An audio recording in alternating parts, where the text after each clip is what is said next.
We've been talking about how the Supreme Court has gotten so conservative by looking at the current Supreme Court justices and who they replaced. So far, we've talked about Justice Thomas, who replaced a very liberal justice, Chief Justice Roberts, who replaced a conservative justice, and now we'll talk about Justice Samuel Alito. On July 1st, 2005, Sandra Day O'Connor announced her retirement upon the confirmation of her successor.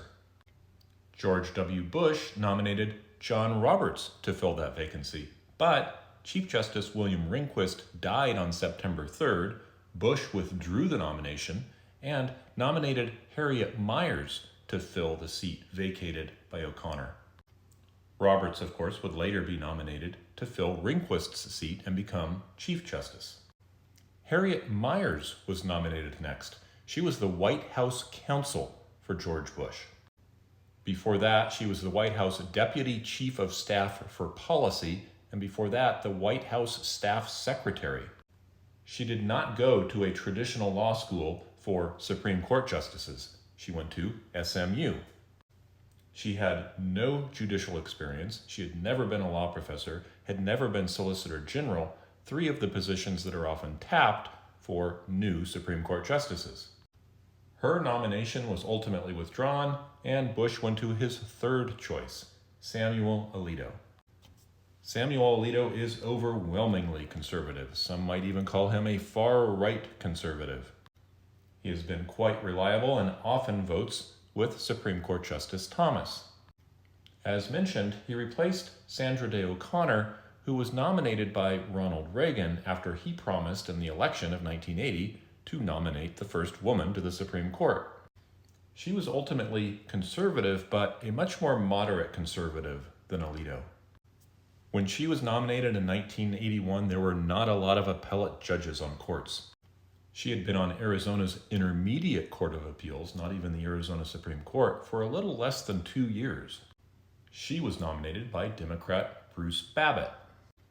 In a little bit of Arizona history, Bruce Babbitt, who was the Attorney General, became the governor when Raul Castro, the prior governor, became the ambassador to Argentina in the Carter administration. Arizona had and has no lieutenant governor, although Arizona will have a lieutenant governor starting in 2027. At the time, if the governor's mansion was vacant, the Attorney General took over.